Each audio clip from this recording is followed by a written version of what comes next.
Let me make this clear. Gouache is not a bad paint. You're not a bad artist. You're just using it wrong. This is real life footage of me after watching another artist trying to create something with gouache while making all of these mistakes. I see so many artists making these mistakes and I've made them myself as well. I'm not pretending like I don't make them, but these can make or break your paintings. So let's make sure that you're aware of them. The biggest mistake that you can make with gouache is using the wrong paper. I'm gonna demonstrate this with Himi gouache because a lot of people have this and it's very cheap paint. And I'm going to paint the same picture both on printer paper. I can't believe I'm saying this, on printer paper and on watercolor paper. And you will see the differences. And honestly, I promise, I tried my best with the printer paper. I really tried to make this painting work and I really tried my best to make it look good. But you can see, I was struggling. It was warping, it was lifting the paint in areas where I didn't want it to. I had a lot of issues, especially with the warping and yeah, it was just not a good time. A lot of people use mixed media paper for gouache, which is kind of an in-between between printer paper and watercolor paper, but still gives you similar results like that. So now I'm using watercolor paper, same paints, just different paper. We are still using cheap paints here, and it's already much better. I mean, I'm still struggling a little bit with getting an even coat, which is fine with the colors out of the little pans, just nothing mixed in. I'm not expecting it to look perfect, but I was trying to get a little bit of a watercolor texture background and it worked, as you can see here. And then I was painting my orange. I was being a little bit careless in a way that I was just painting my orange over the darker background. This is not ideal with traditional gouache, but I just wanted to prove a point that the paper makes a major difference. And this already felt so much better, even though I was using exactly the same paint. So if you can only afford to invest in one thing, and that's either paper or paint, please invest in the paper. It's the most important thing when it comes to painting with a medium that needs a lot of water like gouache. Of course, you can use it a little bit thicker with less water, but you're still gonna struggle if you're using thin paper. Even most mixed media papers are not that good. Some you can get away with, but the better the paper, the better your experience. And I'm using cold pressed watercolor paper. You can see the difference here. It's insane. And on the right, I was using acrylic gouache on the same paper. And I also did a different background with the blue tone. And of course, I like this one best. This one is from my course, actually. The next mistake is that people only ever watch YouTube tutorials, but never step-by-step in-depth courses. Now, this is the last reminder that my extended gouache course is open for enrollment. The doors will close tomorrow on October 7th. So make sure that you sign up until then, and you will learn how to go from struggling with the medium to painting confidently with gouache. I will show you how to get the right consistency, how to layer the paint, tips and tricks on how to use it. And there are 4 specific tutorials in the course. So you have actual paintings to show for that you can post on Instagram or show to your friends and family. Click the link in the description box to get there. Now, the next mistake that I see a lot of people make and a lot of people mentioned is that they use gouache like it is watercolor. They have used watercolors before, are used to them, and now they treat gouache the same way. Well, it is not watercolors. Of course, you can see I'm now doing some watercolor things and watercolor effects, and you can get some watercolor effects, especially if you're using watercolor paper and you use a lot of water with your paint and really thin it down. If you want to do a watercolor background like I did before, this is okay for certain things. But if you exclusively use it like watercolors, you're missing out. You can see gouache is an opaque medium medium, so you can actually layer it. You can get cool effects with it. You can blend it really nicely, and you can get so many things if you have a thicker consistency. I would actually recommend to work with different kinds of consistencies depending on what you are doing. Both of these things can be fine. You can use them sometimes similarly like you would use watercolors. Sometimes you're going to use it more like you would acrylic paint. This is because gouache is its own paint with its own unique abilities.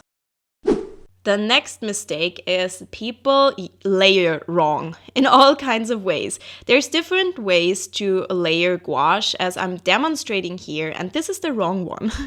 Do not layer thin paints on top of thick ones. It will blend into the previous layer. You can slop a very thick coat of paint onto another thick coat of paint if you really want to, but I wouldn't recommend it most times. I would recommend starting with a thin layer of paint and then going over it with a thicker layer, or ideally just paint around your subject a little bit like I did in the top here. This will give you different results. It honestly depends on what you're doing. I use all of these techniques, but you just have to know when to use which one. And the next mistake is that people just use the colors that they have in their set, just the pre-mixed colors, and they don't experiment with mixing different colors. In my course, I show you how to get a lot of different green tones, and even with the Himi gouache, you can see I got a lot of different green tones just by mixing for a few minutes. The next mistake that you could potentially be making is to only ever try very cheap paint. While cheap paint can still produce good results, it's significantly harder to get there. Here you can see a bit of a comparison where I worked with Holbein gouache versus Himi gouache.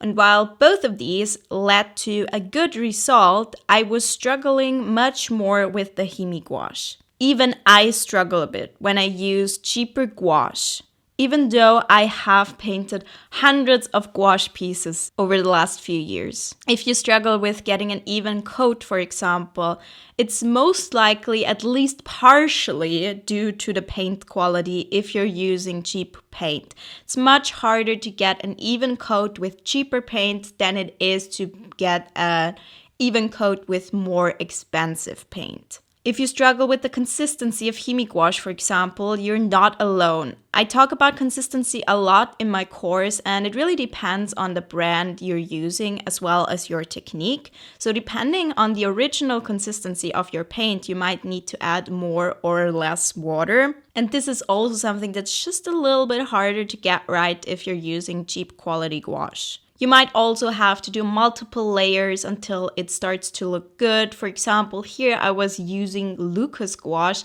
and I had to do multiple layers until I achieved the result that I wanted. So again, you can definitely use cheaper gouache, but it is a much more frustrating process. I mostly recommend Winsor & Newton gouache because it's not completely high-end and you can still get clean layers easily. I really love using it, and there's a good introductory set.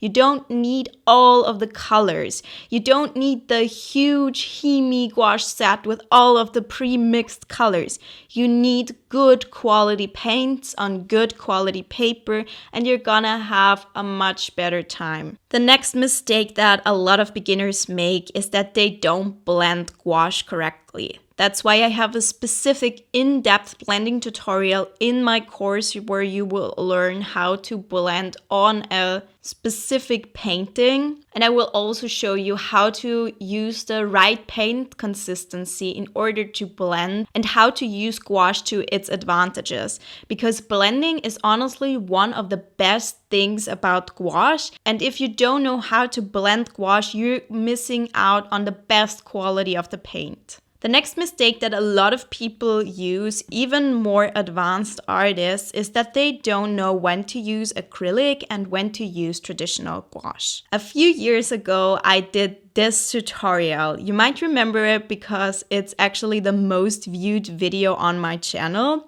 But since I've created this video, I've learned so much more about gouache. And for a painting like this, I would actually more recommend to use acrylic gouache than the water-soluble gouache that I was using here. Acrylic gouache is waterproof once it dries. So in that aspect, it's similar to acrylic paint actually. So once you have a layer and it is dry, you can completely paint over it without any issues. Traditional gouache is water soluble, so if you want to do very heavily layered pieces, you might have much more struggles with this type of paint. These rules are not set in stone though. I often use traditional gouache for heavily layered pieces as well, just because more people own traditional gouache than they do acrylic gouache. Both of these have their pros and cons, and that's why I also turned this into a section in my course where I will go through how to use each of these mediums to their best advantages. Let's talk about brushes. We have water brushes that have water inside them already. We have synthetic brushes that are made out of synthetic materials. And then we have real natural fiber brushes. Now this one is not real natural fiber, but it is meant to imitate that. So it is a vegan brush, but it is made for watercolors to hold a lot of water like a natural fiber brush would. Now, what you absolutely do not want to use for gouache is this one, a water brush. This can be useful in certain situations. For example, when you're on the go and you're doing some plein air painting, mostly with watercolors. I've used them just for this reason. But other than that, I would not recommend these either for watercolors and absolutely not for gouache. Now, of course, you can paint with it, but it is really hard to get the right consistency with your paint because you can't really use your paint without the water. You can't really get it to a thick consistency no matter what you do because you will always have the water from the brush adding it to the mixture. Now let's talk about the natural fiber brush. These can be used for gouache, but I wouldn't really recommend it too much, to be honest. And the reason why is because this is meant to hold a lot of water. It's meant to be used with watercolors. So no matter what you do, you will most likely have a lot of water in your mixture with this.